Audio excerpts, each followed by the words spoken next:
প্রচণ্ড গরম পড়েছে। সৃজন সাহা নদী ঠান্ডা জল দেখে লোভ হলো নেমে একটু গোসল করার।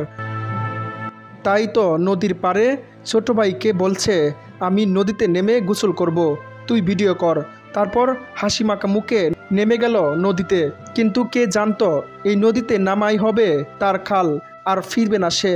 ছোট ভাইয়ের মোবাইল ফোনের ধারণকৃত ভিডিও দেখে আজ কাঁদছে দেশবাসী। ভিডিওতে দেখা যাচ্ছে নদীর ঘাট দিয়ে লুঙ্গি পরে ভাই আনন্দে নামছে, সাঁতার দিচ্ছে।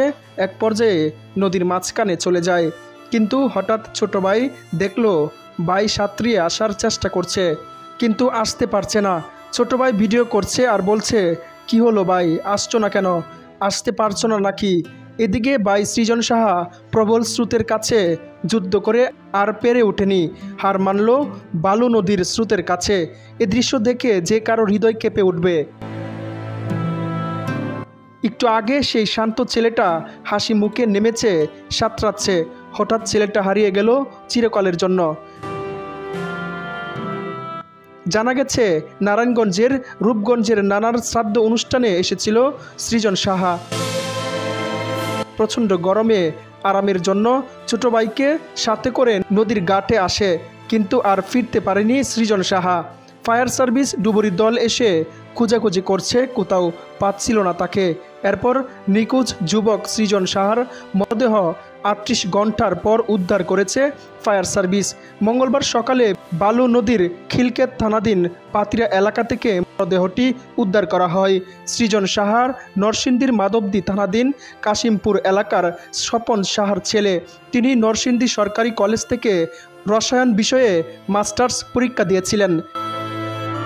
পূর্বাঞ্চল ফায়ার সার্ভিসের স্টেশন অফিসার উদ্দীপক ভক্ত জানান, রবিবার দুপুরে পরিবারের সঙ্গে সৃজন সাহা নরসিংদী মাধবদীর কাশিমপুরের নিজ বাড়ি থেকে ইসাপুরা এলাকায় তারা নানা বাঞ্ছারাম সাহার শ্রাদ্ধ অনুষ্ঠানে যোগ দিতে আসেন।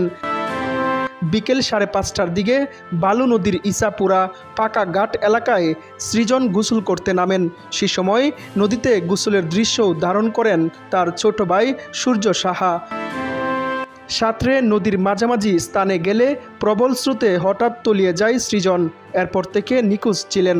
খবর পেয়ে ফায়ার সার্ভিসের ডুবুরি দল সোমবার সকালে উদ্ধার অভিযানে নামে।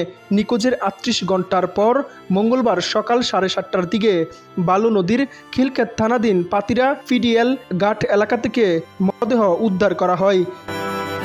এই ব্যাপারে ইসাপুরা নৌ পুলিশ ফাঁড়ির ইনচার্জ পরিতোষ চন্দ্র সরকার বলেন, ফায়ার সার্ভিসের সহায়তায় নিখোঁজ মরদেহ উদ্ধার করা হয়েছে। পরিবারের আপত্তি না থাকায় ময়নাতদন্ত ছাড়াই মরদেহ হস্তান্তর করা হয়েছে। এই ঘটনায় রূপগঞ্জ থানায় একটি অপমৃত্যু মামলা দায়ের করা হয়েছে।